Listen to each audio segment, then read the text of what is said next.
জোর কদমে প্রচার চালাচ্ছেন বাম কংগ্রেস সমর্থিত সিপিআইএম প্রার্থী। ভোটের দিনক্ষণ যতই এগিয়ে আসছে ঠিক ততই জোর কদমে প্রচার চলছে। জলপাইগুড়ি লোকসভা কেন্দ্রের ভোট গ্রহণ প্রথম দফায়, আর এই মুহূর্তেই প্রচারে কেউ কাউকে 1 ইঞ্চি জমিও ছাড়তে নারাজ। প্রতিদিন সকাল থেকে রাত পর্যন্ত জোর কদমে প্রচার চালাচ্ছেন সব রাজনৈতিক দলের প্রার্থীরা। শনিবার সকালে রাজগঞ্জ বিধানসভা এলাকার জয়পুর চা বাগানে প্রচার চালান বাম কংগ্রেস সমর্থিত সিপিআইএম প্রার্থী দেবরাজ বর্মন। সেখান থেকে দিনভর ডাবগ্রাম ফুলবাড়ি বিধানসভা এলাকায় প্রচার চালান তিনি। কোথাও কর্মী সভা, কোথাও মিছিল, আবার কোথাও পথসভায় অংশ নেন প্রার্থী দেবরাজ বর্মন। কেন্দ্র ও রাজ্যের শাসক দলের বিরুদ্ধে আক্রমণ করেন তিনি। সকাল থেকে রাত পর্যন্ত জোর কদমে প্রচার, এটা বলা যায় না।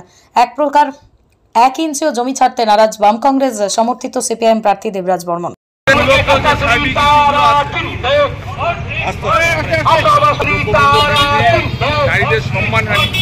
আর এখানে ফুলবাড়িতে, ডাবগ্রাম ফুলবাড়িতে একটা আলাদা প্রশাসনিক ভবন, এখানকার মানে মানুষজনের সুবিধার জন্য কাছে পিঠে একটা প্রশাসনিক ভবন বানানোর করতে হবে। আর হচ্ছে তার সাথে আপনার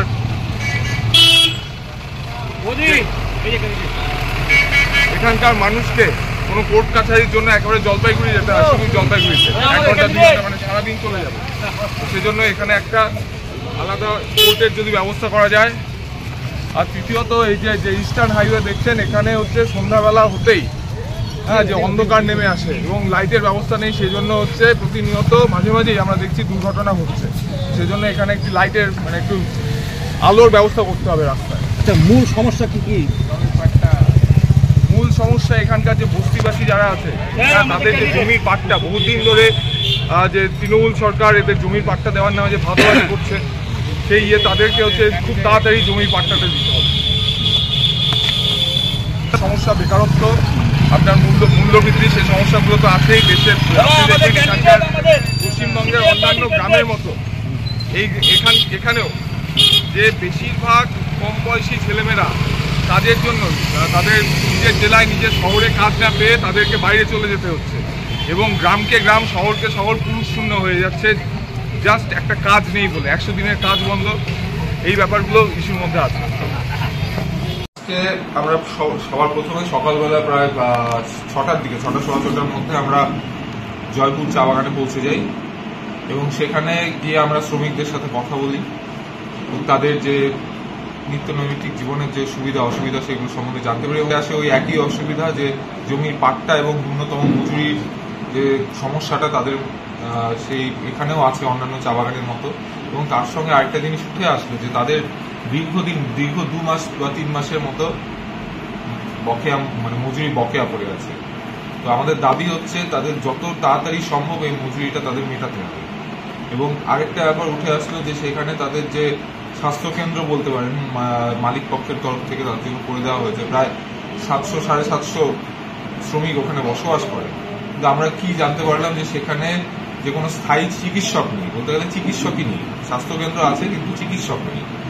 তো এই যে এতগুলো পরিবার, এতগুলো শ্রমিক যে ওখানে বসবাস করেন, তাদের চিকিৎসার ব্যবস্থাটা, তাদের যে স্বাস্থ্যের যে নিরাপত্তা, সেই ব্যবস্থা কিন্তু সেখানে নেই। তার সঙ্গে পানীয় জলের সমস্যা তো আছেই। তো এই ব্যাপারগুলো উঠে আসলো তাদের সঙ্গে কথা বলার মধ্যে। তাদেরকে বললাম যে, এবং তারাও বললো যে আপনারা যে এই লাল ঝান্ডার পার্টি তাদের সবসময় সঙ্গে আছে এবং এই লাল ঝান্ডার পার্টিকেই তারা আগামী 19শে এপ্রিল তারা যে ভোট দেবে সেটা তারা নিজেরাই বলবে। তারপর আমরা চলে আসলাম এই ডাবগ্রাম ফুলবাড়ি, এখানে 39 আর 40 নম্বর ওয়ার্ড শিলিগুড়ি কর্পোরেশনের, এটাও আমাদের কনস্টিটিউয়েন্সির মধ্যে পড়ছে।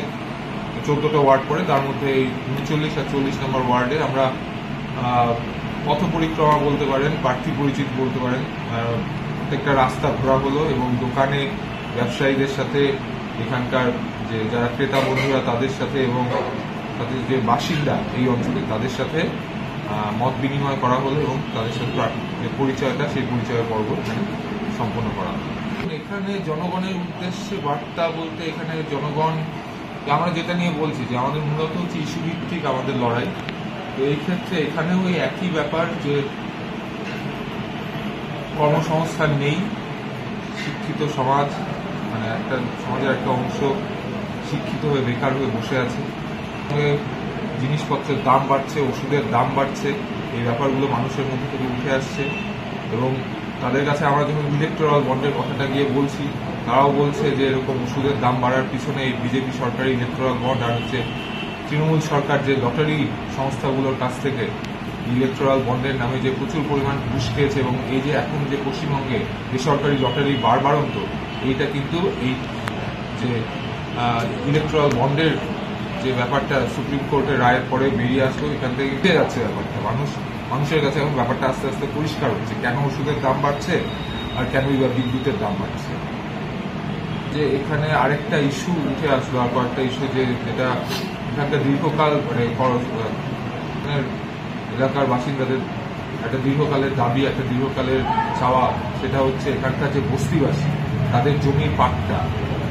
বামফ্রন্ট সরকারের আমলে ৬,০০০ মতো জমির পাট্টা তৈরি হয়েছিল, কিন্তু সেই ৬,০০০-এর মতো জমির পাট্টাকে তৃণমূল সরকার এসে আটকে, তার মধ্যে ৬৪১টা জমির পাট্টা একদম তাদের রেডি। সেটা এই তৃণমূলের যে বোর্ড, তারা এই জমির পাট্টা, বস্তিবাসী জমির পাট্টা বিক্রির ক্ষেত্রে বিরাট একটা বৈমসি করছে, দেরি করছে, মানুষের হাতে তাদের প্রাপ্য যে জমির পাট্টা সেটা তুলে দিচ্ছে না।